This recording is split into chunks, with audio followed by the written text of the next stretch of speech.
Bismillahirrahmanirrahim. Assalamualaikum warahmatullahi wabarakatuh. Perkenalkan, nama saya Wardah Mutiara Cipianti. Di sini saya akan memberikan materi MPLS, yaitu tentang pengenalan program OSIS. Yang sebelumnya kita akan bahas yaitu tentang pengertian dari manajemen ataupun OSIS.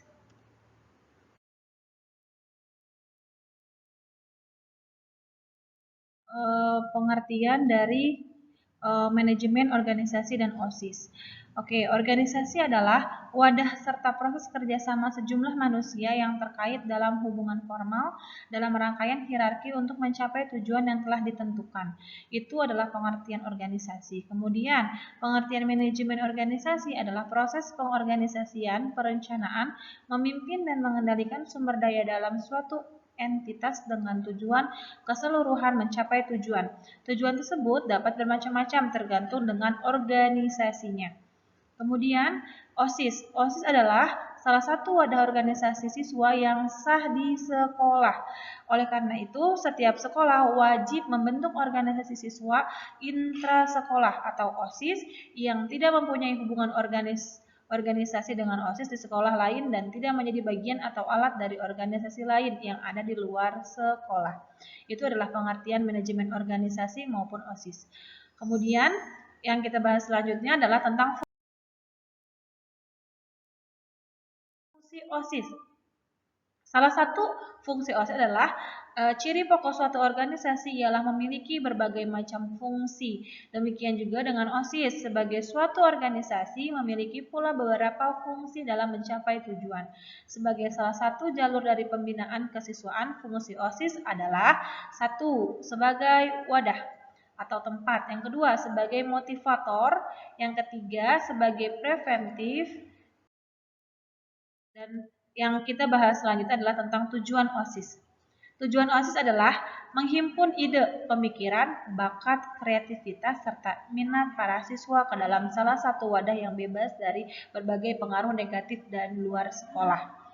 Dan yang kedua, tujuannya adalah mendorong sikap, jiwa, dan semangat kesatuan dan persatuan di antara para siswa sehingga timbul satu kebanggaan untuk mendukung peran sekolah sebagai tempat terselenggaranya proses belajar mengajar.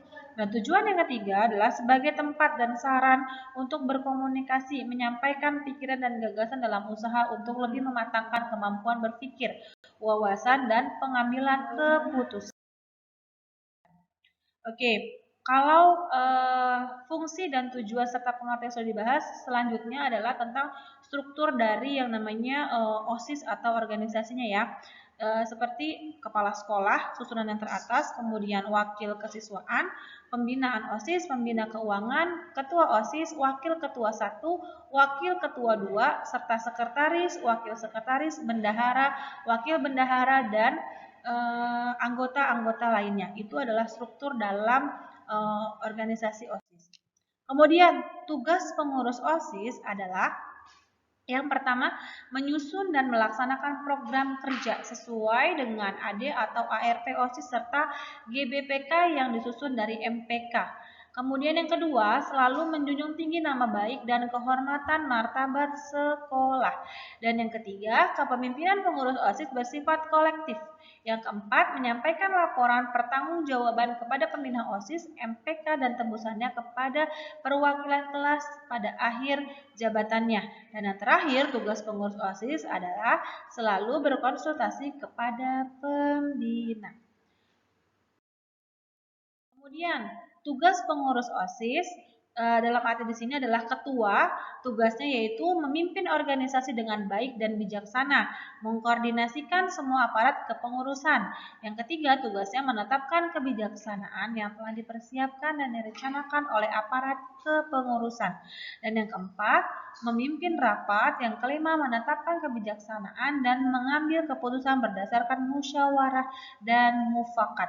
Yang terakhir, setiap saat mengevaluasi kegiatan aparat kepengurusan. Itu adalah tugas pengurus OSIS sebagai ketua. Kemudian, tugas pengurus OSIS sebagai wakil ketua, tugasnya adalah yang pertama, bersama-sama ketua menetapkan kebijaksanaan. Yang kedua, memberikan saran kepada ketua dalam rangka mengambil keputusan. Yang ketiga, menggantikan ketua jika berhalangan. Yang keempat, membantu ketua dalam melaksanakan tugasnya. Dan yang kelima, bertanggung jawab kepada ketua. Dan yang keenam, wakil ketua bersama dengan wakil sekretaris mengkoordinasi seksi-seksi selanjutnya. Kemudian, tugas pengurus OSIS selanjutnya yaitu ada sekretaris dan bendahara. Tugas pengurus OSIS sekretaris yaitu bertugas yang pertama memberikan saran kepada ketua dalam rangka mengambil keputusan, yang kedua mendampingi ketua dalam memimpin setiap rapat, yang ketiga menyiarkan, mendistribusikan, dan menyimpan surat serta arsip yang berharga yang berhubungan dengan pelaksanaan kegiatan, yang keempat menyiapkan laporan, surat, hasil rapat, dan evaluasi kegiatan, yang kelima bersama ketua menandatangani setiap surat, yang keenam bertanggung jawab atas tertib administrasi organisasi, dan yang ketujuh bertindak sebagai notulis dalam rapat atau diserahkan kepada wali sekretaris. Wakil sekretaris itu adalah tugas pengurus OSIS sebagai sekretaris. Selanjutnya, tugas pengurus OSIS sebagai bendahara. Yang pertama adalah tugasnya bertanggung jawab dan mengetahui segala pemasukan atau pengeluaran uang atau biaya yang diperlukan. Yang kedua, membuat tanda bukti kwitansi setiap pemasukan atau pengeluaran uang untuk pertanggungjawaban. Yang ketiga, bertanggung jawab atas inventaris dan pembendaharaan. Yang keempat, menyampaikan laporan keuangan kepada ketua OSIS di sekolah. Itu adalah tugas-tugas pengurus baik ketua, wakil, sekretaris maupun bendahara. Kurang lebihnya, mohon maaf, sekian materi yang saya sampaikan tentang pengenalan organisasi OSIS. Kurang lebihnya mohon maaf. Wassalamualaikum warahmatullahi wabarakatuh.